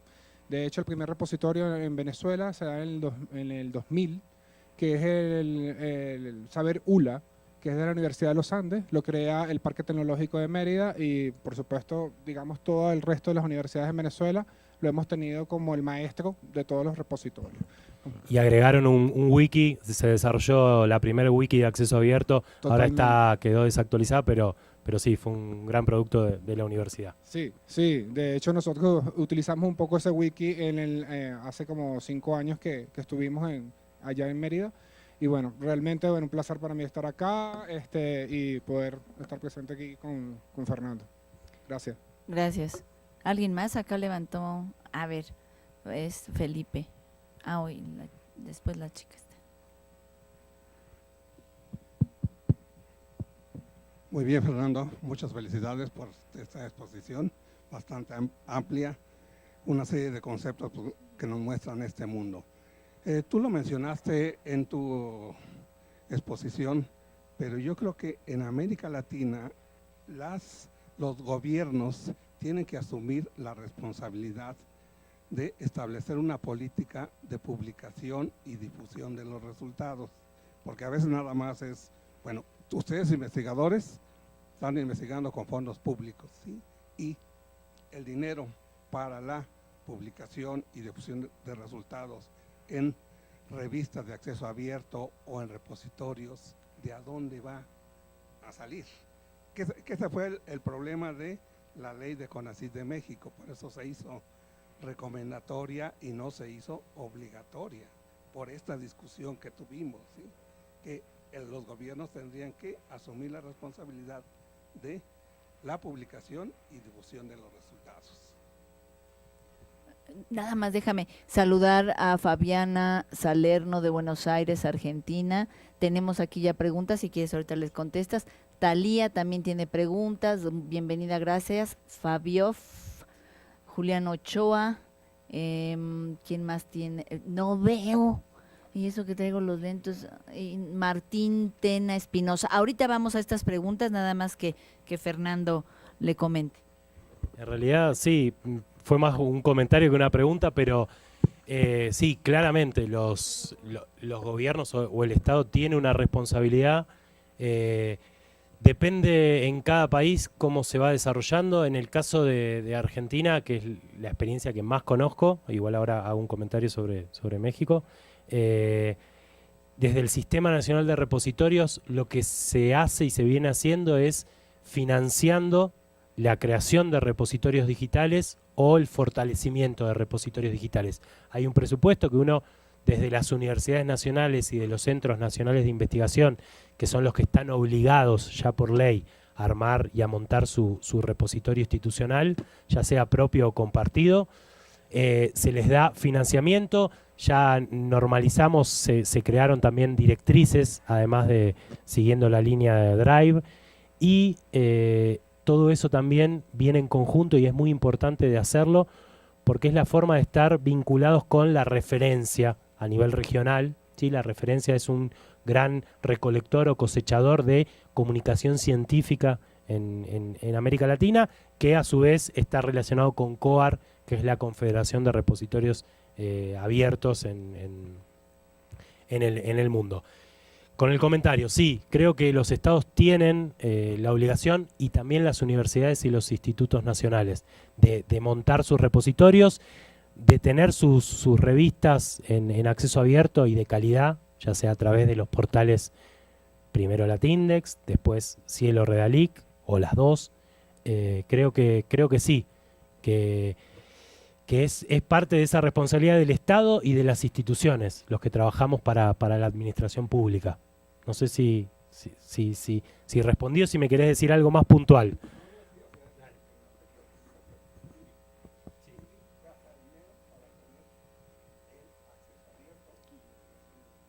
Bueno, ahí va la cuestión, perdón. Vamos a dejar que otros hablen porque si no se van a agarrar ustedes. O sea, ahí en la comida se echan una plática, ¿no? Dale, Deja. A ver, porque es que hay un montón de preguntas y no. A ver, así que hablen más. Acá las chicas, preséntate, de dónde vienes y Hola, mi nombre es... ¿Sí se escucha? Sí, Hola, sí, mi no, nombre sí. es Priscila Ábalos, pertenezco a parte del equipo del programa Toda la UNAM en línea. Estamos buscando esta parte del acceso abierto y bueno, tu plática fue muy interesante, muchas gracias. Y de entrada tengo 3 preguntas, algunas pueden ser muy simples, ¿no? Pero me interesa saber. Mencionabas un programa de capacitación y decías que incentivaban a los profesores. Me gustaría saber cómo incentivaban a los profesores. Y en estos programas de, bueno, para hacer este proceso de ir recolectando información, se está generando una inversión, ¿no? Porque se está capacitando a la gente, pero mi pregunta es, ¿cómo miden este retorno de inversión? ¿Ustedes cómo justifican que les den, pues de alguna manera, presupuesto? ¿Con qué se miden? Y la última pregunta es, si nosotros generamos o subimos artículos o pedimos que suban publicaciones y ellos, las diferentes personas nos lo dan, por ejemplo, en un punto doc, en un punto XML, ¿esto se consideraría un recurso educativo abierto, o tendrían que estar pasándose a formatos libres? Bien, voy por partes. Generalmente cuando trabajamos en repositorios, tenemos que, y también en el mundo de los datos abiertos, tenemos que intentar utilizar formatos abiertos, no formatos propietarios como pueden ser el .doc, ¿no? Que es de Microsoft, el Office, que por más que todos lo tengamos legal, no legal en nuestras computadoras, digamos, la norma, tenemos la posibilidad de tener un OpenOffice o un LibreOffice gratuito, por más que a veces nos desarme el documento y insultemos. Pero generalmente tenemos que trabajar con formatos abiertos. Sí es responsabilidad de los repositorios institucionales la conversión y la preservación a mediano o largo plazo. Eso implica, además de los backups, etcétera, implica ir migrando de formatos. Me pasó en Claxo, donde estamos hablando que recibíamos allá por el año 2004-2006 archivos en formato RTF, en formato TXT y en formato DOC. Trabajamos esos formatos y los convertíamos en HTML para que sea más liviano para Centroamérica y que puedan acceder a la bibliografía de ciencias sociales, y a .doc los convertíamos muchas veces. Después, en el año 2009, ya eso estaba desactualizado y la norma era PDF. Entonces pasamos a convertir todo en PDF. Todo eso son costos y costos que implica mantener y asegurar la preservación a mediano y largo plazo. Claramente los formatos hoy día, los abiertos, son los relacionados con los XML. Un documento, ya sea en formato EPUB, en formato lo que sea. Sí, por ahí como recomendaciones, si trabajan todo documento surge digital hoy día, por suerte las nuevas publicaciones. Entonces, hay que pedirle a la parte editorial o al mismo, tal vez al investigador es más complicado, pero pedirle una salida en XML, que ellos lo pueden hacer, además del PDF, y preservar ese XML, porque probablemente nos sirve y podamos trabajar mucho más fácil con ese formato. Eso por ahí. Me quedó lo de la capacitación. Bien, ¿para qué? ¿Para que autoarchiven en un repositorio? Perfecto. El autoarchivo libre por recomendación está comprobado en el mundo que no funciona. Funciona un 20% nada más. Entonces, ¿cómo incentivar? Y hay que pensar desde incentivos que pueden ser en algunas universidades en Argentina. Por ejemplo, si colabora el docente, el investigador, a mantener un blog institucional con contenido de calidad, se le da un plus en el sueldo. Bueno, eso mismo puede ser, no estamos hablando de un pequeño plus, tampoco es que se hace millonario el docente, ¿eh?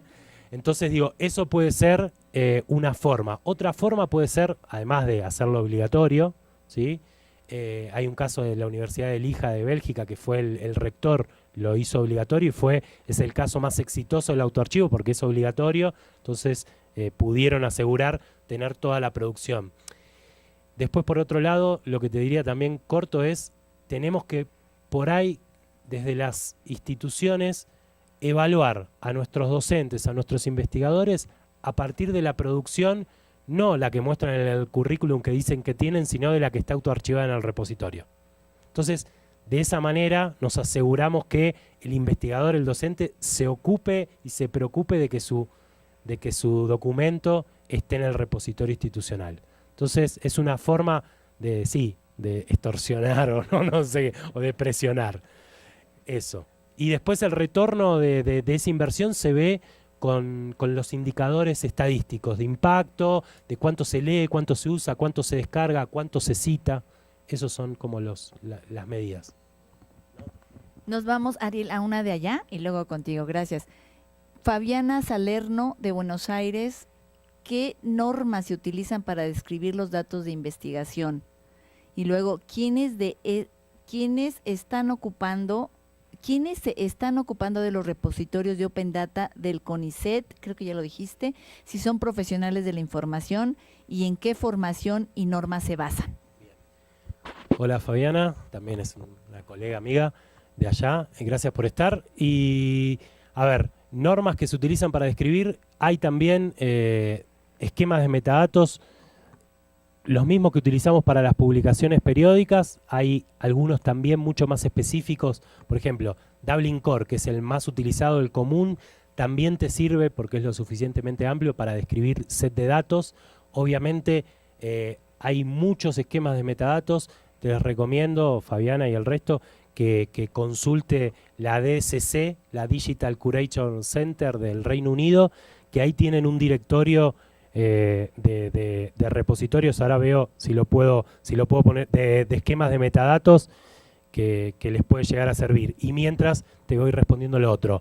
También está viendo unas directrices OpenAIRE en ese sentido para describir y normalizar los esquemas de metadatos. Y respecto a quienes están trabajando en el repositorio de datos del CONICET, que es el PLIX, está Laura Leff y Ricardo Plus.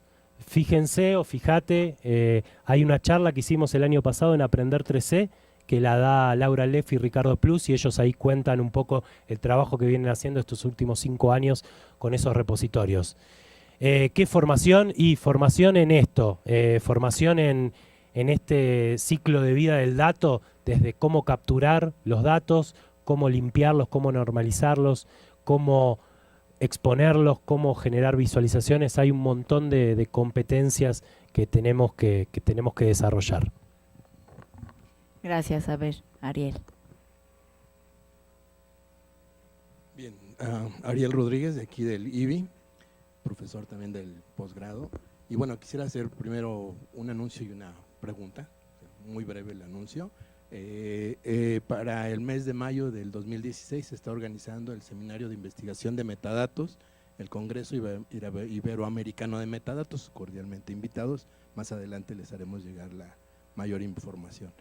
Lo que me llama la atención de toda esta exposición tiene que ver principalmente con lo que tú mencionabas de llegar a lo micro, ¿no? O sea, lo macro ya lo hemos visto, lo micro es en donde nos afecta y nos pega a muchos, porque si no somos bibliotecarios embebidos dentro de este movimiento y no estamos inmersos dentro de la Open Data, es ahí donde las favelas, las colonias, el bibliotecario de a pie, o vulgarmente dicho, comúnmente dicho aquí en México, es en donde rengueamos los países latinoamericanos. ¿Qué es lo que tú, dentro de tu experiencia, has visto en eso micro como oportunidad para el bibliotecario que está transitando de ser tradicional a ser embebido, y qué tan difícil está el panorama, ¿no? Más que nada. Bien, muchas gracias por la pregunta. Acá ahí les estoy mostrando lo que había dicho recién del directorio de metadatos que comparten la DSC, que están ordenados por disciplina y además de los estándares te muestran perfiles, extensiones y casos de uso y herramientas, que también, ya que tú investigas metadatos, te puede servir. Está bien difícil lo que me preguntaste, pero vamos a responder. Recomendación, formarnos. No hay muy poca formación formal, valga la redundancia. Está habiendo algunas maestrías en Estados Unidos. Inclusive ahora Inma Subirat, ella es una española que trabaja, si no recuerdo mal, Inma, no me mates si le pifio, ella trabaja en la FAO, fue la creadora, una de las creadoras y fundadoras del repositorio ELIS, el temático de bibliotecología. Ellos estuvieron anunciando este mes, si no recuerdo mal, que estoy intentando acordarme de otro nombre de Fernanda, también española, no me va a salir el apellido, discúlpenme, después se los comparto y se los digo. Ellos van a hacer un curso gratuito abierto sobre gestión de datos científicos. Uno tiene que escribir una carta solicitando esa capacitación, ellos recibirán todas las postulaciones y verán. Eso, digamos, sería a nivel formal. A nivel informal, lo que les recomiendo es leer mucho. Hay desde el portal de Foster, que es un portal, el de la DSC, que también se los estoy mostrando. Hay muchos grupos de investigación en el Reino Unido, en Europa algunos y en Estados Unidos otros tantos. Muchas universidades de Estados Unidos y del Reino Unido, les recomiendo, lo que están haciendo son guías para sus estudiantes de maestría y de doctorado, para que sepan manejar y gestionar sus datos. Entonces se los forma en ese sentido. Hay muchos sitios que tienen esas guías. Ahí uno es una fuente de formación muy buena. Y después el colaborar. Hay instituciones internacionales como la Open Knowledge Foundation, la OKF, lo digo así en el sigla que es más fácil para mí. Ellos trabajan en el mundo del Open Science, en el mundo del Open Data, y después también lo que les recomiendo por ahí es, si tienen ganas y hay energía y son hackers, como hablábamos antes, ir a hackatones, ir a juntarse con grupos de informáticos, con grupos interdisciplinarios, que claramente y cada vez tenemos que mezclarnos más, no seguir siendo... esos lugares estancos de bibliotecarios con bibliotecarios, no, o sea, nos enriquecemos, obviamente da miedo,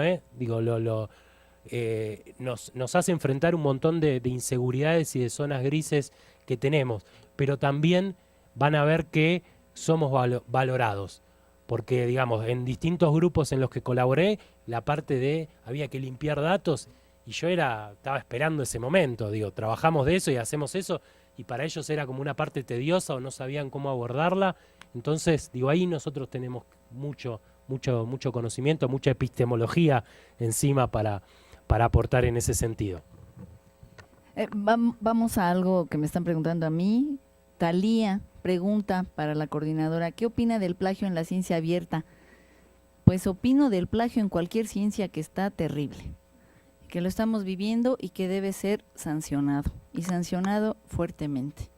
O sea, el plagio, y en la ciencia abierta inclusive tú hablaste que se tendría que controlar y yo qué sé qué. O sea, para mí, yo sé que en la ciencia, cualquiera que esta sea el plagio es terrible, y vean, nos estamos quedando sin esnices por eso. No es cierto. En fin, Fabio F., otra pregunta de acá. ¿Es válido pensar en un modelo de cobro por procesamiento editorial de artículo en nuestras revistas latinoamericanas de acceso abierto? Él nos está siguiendo desde la Universidad Javeriana de Bogotá. Muchísimas gracias. También nos están siguiendo de la Universidad Panamericana y de Guadalajara. Bueno, nos están siguiendo, Kimosabi.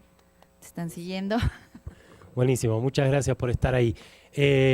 Fabio, sí, es válido pensar, claramente, inclusive digo, ya hay varias de las plataformas que hablamos que inclusive tienen un modelo de cobro por el procesamiento de esas revistas.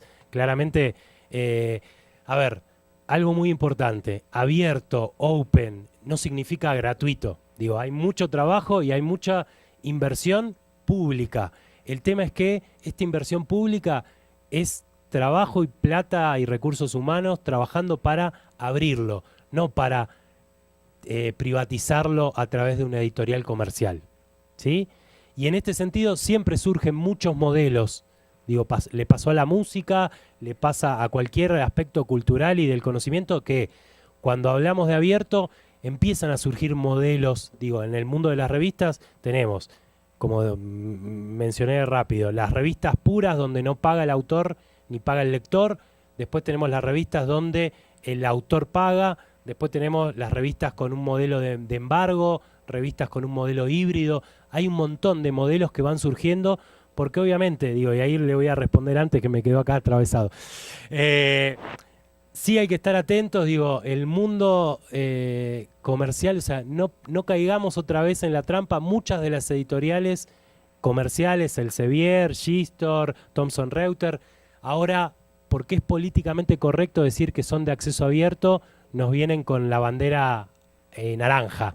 Entonces, no caigamos tampoco en las trampas, le digo a los gobiernos de México, de Brasil, ¿sí? Sacamos desde Argentina esto de que ahora están viniendo a los gobiernos a pedirles que le paguen X monto para poder publicar, para que sus investigadores publiquen. Bueno, para mí es lo mismo, es el lado oscuro de la fuerza, perdón así si me pongo muy geeky, es el lado oscuro de la fuerza que intenta otra vez llevarnos para ahí. Así que, digo, con todo, igual esta es una opinión personal y con todo respeto, pero tenemos que sostenernos y que mantenernos abiertos, verdes, naranja, del color que sea, pero para poder ser sustentables. Una última pregunta, porque si no se nos van a ir. Y híjole, había levantado Octavio la mano. A lo mejor si es breve, Mariel, también. Más bien. Ah. Bueno, sí me escucho. Sí, bueno. Jorge Ruiz, estudiante del doctorado en bibliotecología. Fernando, muy puntual tu presentación, muchas gracias. Si bien tenía razón en la cuestión de que no nos quedemos nosotros desde nuestra trinchera, viendo pasar pues, todo este movimiento, si bien es cierto, todo este empuje que se tiene en el continente latinoamericano se está llevando a cabo en una reunión año con año que se está haciendo, que se llama el CONDATA. CONDATA está incorporado desde el sector editorial, informático, bibliotecológico, muy poco el bibliotecológico, cabe destacar, pero más sin embargo se empiezan a hacer estos esfuerzos de tener esta presencia, de tener este open, y bien lo comentaste, el acceso abierto no quiere decir acceso gratuito, sin duda, hay un trasfondo, hay un recurso económico que se tiene que involucrar para que, bueno, el usuario a final de cuentas no tenga que pagar por algo así. Pero en algún punto, y te interrumpo, es como la educación, digo, la UNAM es una universidad pública, ¿o no? Digo, Pero también. ¿cuánto cuesta? ¿Cómo? Pero cuestas, exactamente. Entonces, ahora, mi pregunta va enfocada, con esta experiencia que ustedes tienen en su política en Argentina como tal, en México es muy distinto. La ley que hubo de acceso abierto es de muy buenas intenciones, pero mucha renuencia hay de los investigadores porque al momento de evaluarlos en un sistema nacional de investigadores, mucha gente no publica en estos recursos, en estas revistas vía dorada, que son de acceso abierto, debido al impacto, debido a la presencia, debido a todo esto. En Argentina, ¿cómo están evaluando a los investigadores en ese sentido? Bueno, en ese sentido, y también muy breve, el año pasado hubo un avance en ese aspecto, digo, eso es parte de la problemática, tal cual como lo dijiste, fue muy buen comentario y pregunta.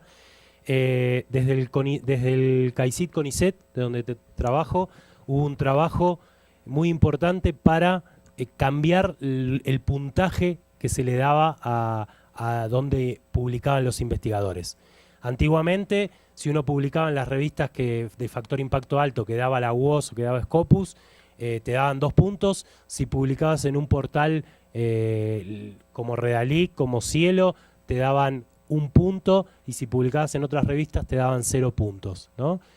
Hoy día, a través de una resolución, lo que se trabajó y se pidió es que tanto Redalic como Cielo pasen, si publicas ahí, te den 2 puntos, y en el caso de las humanidades y de las ciencias sociales, se pidió que se considere un lapso de tiempo el doble, de 6 años para medir el factor de impacto y no 3, que es como actualmente se mide.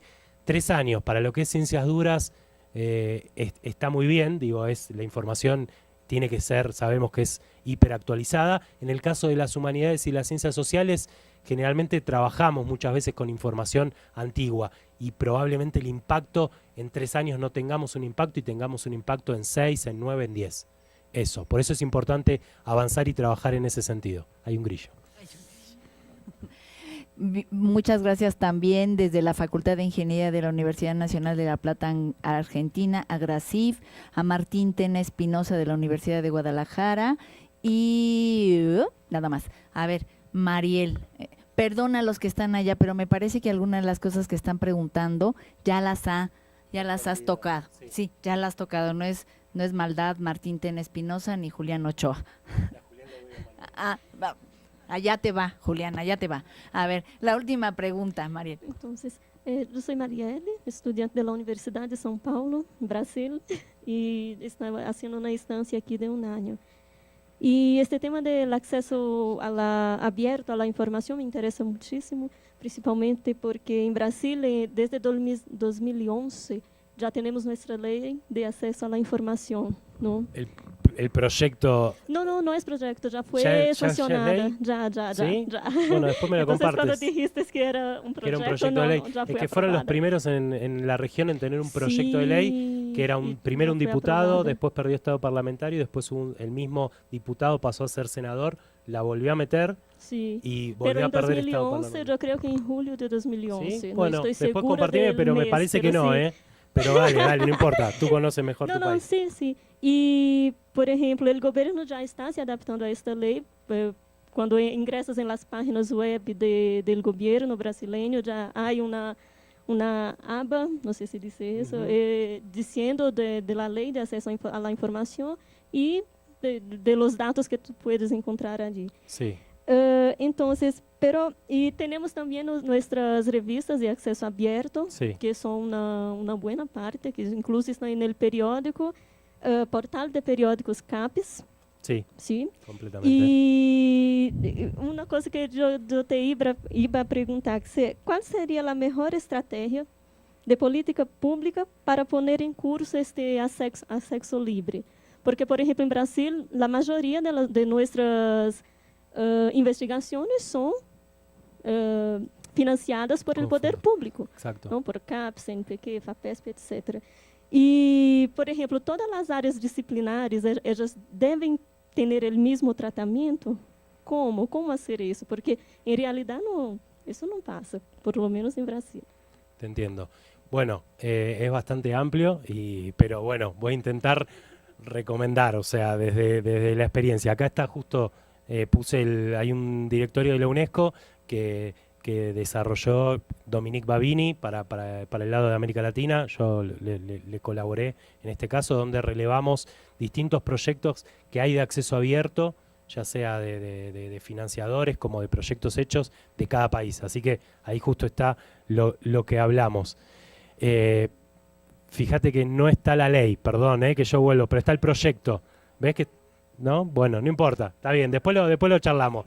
Pero a lo que iba era, como recomendación, tiene que haber una ley, o sea, está bien los mandatos institucionales, está bien las recomendaciones, o las declaraciones, pero tiene que convertirse esas declaraciones en política pública. Es la única manera que tenemos desde los estados, desde los gobiernos, de poder exigir que toda investigación financiada total o parcialmente con fondos públicos esté en acceso abierto a través de un repositorio digital o a través de un portal de revistas, etc. En realidad la recomendación sería esa, no importa el área temática. Ahí sí lo que nos queda es un trabajo en Argentina, que es el MinSIT, el Sistema Nacional de Repositorios, que es el órgano de control, de a ver cómo se cumple eso. Recién ahora, como se está empezando a implementar la ley y a reglamentar, vamos a necesitar 2 o 3 años para ver cómo se controla. Hay un doble control que exige la ley argentina, que exige, por un lado, el investigador. Si vos recibiste total o parcialmente un financiamiento y no lo depositas, se te deja de financiar investigaciones. Y por el otro lado, las instituciones que a vos te alberga, si recibió financiamiento y vos no te exigió que vos lo publiques, se le corta también el financiamiento a la institución. No sé si... Buenísimo. Bueno, pues nada más, Alejandro Uribe, muchas gracias desde Colombia. Nos saluda a Fernando y a mí, y te pido, Fer, compartas todos los links de los sitios de la presentación y los otros que mencionaste al hablar y responder. Sí, con todo gusto, dice. Sí, con todo gusto. Ahora, Fernando. denme un poquito de tiempo y con este hashtag voy a la tarde tuiteando todo. Pues muchísimas gracias, la verdad es que nos deja un montón de trabajo, ideas para la coordinación del posgrado, para el Instituto de Investigaciones Bibliotecológicas y de la Información, para los investigadores que están trabajando Open Data, para los comunicadores de la ciencia, y acá que también comunicadores, no solamente para los bibliotecólogos, y esta idea fundamental de trabajar en equipos, de trabajar interdisciplinariamente, de platicar tete a tete con otros colegas que no de bibliotecología, pero de otras disciplinas. Me parece que esto del Open Access es la palabra que me viene es de Open Mind. ¿Sí? O sea, no es es open mind, y creo que con esto nos debemos ir con una mente abierta a lo que sigue y a lo que tenemos que hacer. Muchísimas gracias a Fernando. Les voy a dar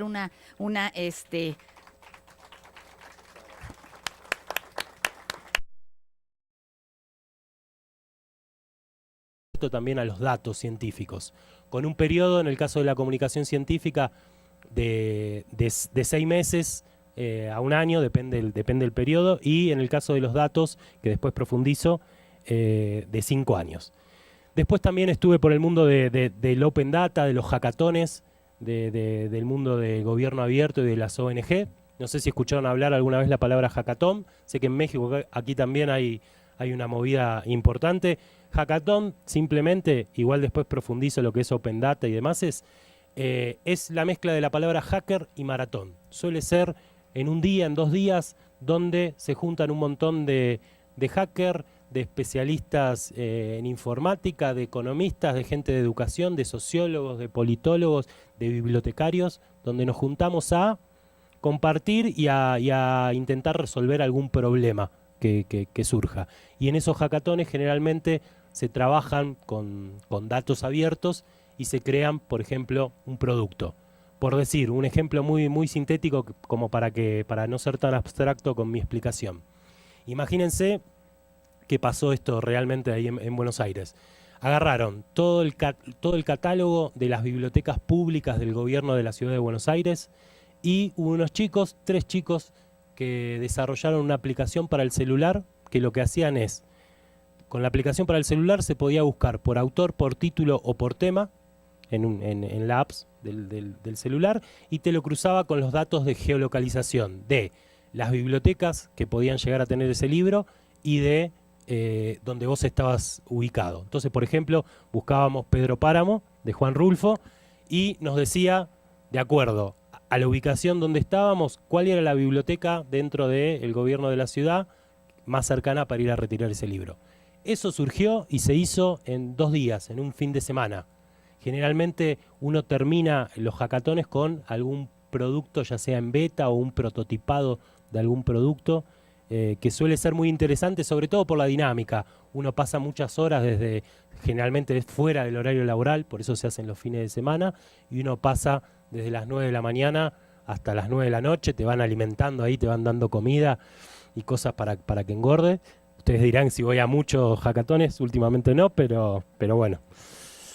Bueno, y después, bueno, desde la universidad, que mando un saludo, que allá estarán mirando, también estoy dirigiendo esa universidad y justamente ahora con el rector que me está esperando a la tarde, que le mando un documento, estamos avanzando en una plataforma educativa abierta, que eso les contaré, y desde el CAICIT, que es un centro de investigaciones del CONICET, que les voy a contar qué trabajo estamos haciendo, así ya empezamos con el tema y basta de introducciones. El Openness. El Openness es un concepto global o una filosofía que caracteriza a otros montones de movimientos, ¿sí? Donde lo que se enfatiza o se hace un énfasis es en la transparencia, en el acceso abierto, libre y gratuito a la información y al conocimiento, y en una gestión y una toma de decisiones de manera colaborativa o cooperativa. Todo muy distinto a una autoridad central, como generalmente, no un termómetro específicamente, pero vendría a ser como a pequeña escala Sí, en realidad está bien lo que dijo la compañera, es un sensor que lo que va detectando es cómo está el ambiente, ya sea a nivel de calor, de frío, de humedad, etcétera. Inclusive barómetro, sí, lo escuché. Dejé pasarlo a propósito. Disculpe. Me quedé más con la palabra sensor, que es una palabra que cada vez vamos a escuchar más.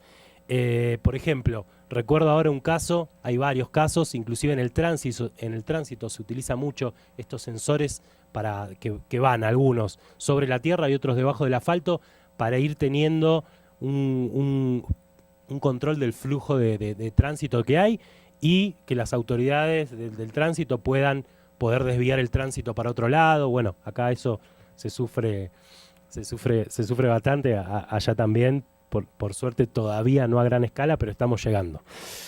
Y por ejemplo, me acordaba el caso de un compañero del CONICET, digamos, el gerente o el coordinador de sistemas. Él creó en la sala de servidores con un Arduino, ¿sí? Creó, programándolo, etcétera, un aviso, un termostato o un sensor que le dice si se apagó el aire acondicionado, o sea, que le controla el clima de cómo está la sala de servidores. Ustedes no sé si saben, si no les cuento, la sala de servidores tiene que estar generalmente muy frío, son espacios así como muy fríos, con 1, 2, 3 aire acondicionado, depende de la cantidad de servidores, sobre todo para que si se calienta el servidor, empieza a fallar, se calienta el procesador y hay peligro desde un corto, desde que se queme algo. Entonces por eso él inventó, Jonathan Prado inventó este sensor que tenemos ahí en el CONICET. Pero esto hay mucho, es algo que se está utilizando inclusive en las escuelas tanto primarias como secundarias para la parte de electrónica, de poder programar, ¿sí? Está muy relacionado con la programación también. Después tenemos el caso de las impresoras y las fresadoras, que está bastante de moda, el poder imprimir, poder diseñar algo en 3 dimensiones y poder imprimirlo, ¿no? En distintos tipos de plásticos o con distintos tipos de resina. Esto en realidad lo que nos da en el mundo de las bibliotecas es la posibilidad de que las bibliotecas se conviertan en un espacio de creatividad y de construcción y no solo de consumo, ¿sí? No solo de consumo de información. Está habiendo ya varios casos en el mundo de bibliotecas donde se abre un maker space, donde tienen la posibilidad de tener una impresora 3D, tener una fresadora. Por ejemplo, imagínense un estudiante, una biblioteca de la Facultad de Arquitectura, donde los chicos puedan, en vez de hacer las maquetas, poder diseñarlas directamente en 3D y poderlas imprimir en 3 dimensiones por partes y poder hacer esas maquetas ya directamente de plástico. Esto sí está muy relacionado por ahí con, yo acá lo puse chiquitito, ahora va grande, pero que escribe sobre tecnología desde hace mucho tiempo y nos regaló esos 3 grandes tomos sobre tecnología de la información. Exacto, Castell, muchas gracias. Por eso lo describí así, porque sabía que alguien lo iba a completar. Gracias. Esta también es una presentación colaborativa, así que todo aporte es bienvenido, en serio, de corazón. Y en ese libro lo que comenta o describe el mundo de los hackers, el mundo de estos idealistas o estos especialistas en informática que surgió allá por la década del 50, 60 en el MIT, ¿sí? En el Instituto Tecnológico de Massachusetts, y él define al hacker como una persona apasionada por su trabajo, ¿sí? Por eso digo, en algún punto yo me siento también un hacker sin tener conocimientos informáticos o de avanzada. Digo, nosotros todos, creo que el ideal sería que todos nos convirtamos en hacker en nuestro puesto de trabajo, ¿no? O sea, hacer con amor, con pasión, lo que elegimos. Creo que esa es la mejor manera de que esto crezca y de sentirnos bien con nosotros mismos. Está claro que esto lo hacemos por el dinero también, ¿no? Y nos llenamos de plata siendo bibliotecarios. Pero bueno, también está bueno, estoy siendo irónico por las dudas. Entonces, digo, si elegimos esto y no lo elegimos por el dinero y lo elegimos porque nos gusta, bueno, demostrémoslo. Digo, apasionémonos y hagámoslo con esa alegría, con la alegría de hacer. Por eso esto del hacker me parece importante, que el fin, lo que él plantea en el libro, después léanlo, se los recomiendo, que el objetivo no es el dinero, ¿sí? Que hay otros motivos, otras cosas que motivan, que no es el dinero, sino la búsqueda del conocimiento, la construcción colaborativa, el aprendizaje social, ¿sí? Que se produce en el intercambio con otros colegas. Bueno, avanzo. Open Hardware. No sé si escucharon hablar, seguramente sí, de las impresoras 3D, ¿sí? Que se pone, la verdad que los noticieros lo toman a veces de moda. Las fresadoras y Arduino y Raspberry. ¿Escucharon hablar alguno? ¿No escucharon hablar de alguno? Y explico así sintéticamente. ¿Explico todo sintéticamente? El Open Hardware, lo mismo que el Open Software, tenemos la posibilidad de nosotros, no nosotros, yo específicamente no, porque no tengo conocimientos, igual es bien sencillo. El Arduino o el Raspberry es una plaqueta, como ven ahí, que uno, con conocimientos no muy avanzados de electrónica, porque inclusive hay muchos tutoriales y hay chicos adolescentes que juegan y experimentan, la posibilidad de uno programar y crear algo, desde un autito que desde el celular lo puede mover y manejar, desde un, no me va a salir la palabra, ya la estoy buscando, desde un, por ejemplo, se los voy a describir y ustedes le van a poner la palabra. Es un aparato que detecta el clima, la atmósfera, cómo está, por ejemplo, si hace frío, si hace calor.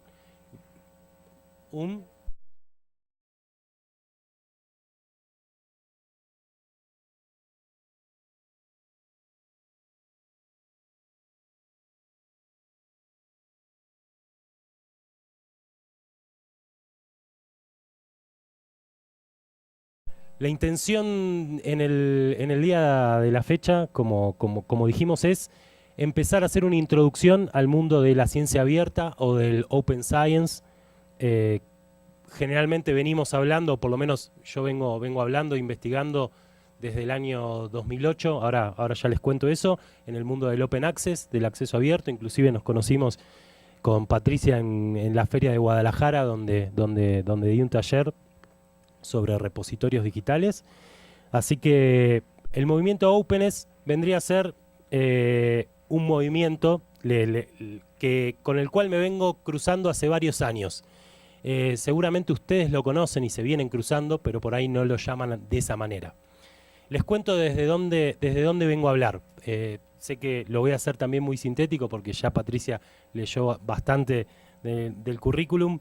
Entré en contacto, trabajé desde el año 2008 hasta el 2013, 5 o 6 años en Claxo. Estuve coordinando la plataforma digital de la Biblioteca Virtual de Claxo, no sé si la conocen. Fue una de las primeras bibliotecas o repositorios digitales en América Latina en compartir libros, revistas, documentos de trabajo, etcétera, en acceso abierto. Y desde ahí, la última parte, estuve coordinando el proyecto y ya desde el año 2008 ahí fue donde entendí y comprendí la necesidad que tiene el mundo y sobre todo nuestra región de que la ciencia sea abierta, de que el conocimiento científico esté en acceso abierto.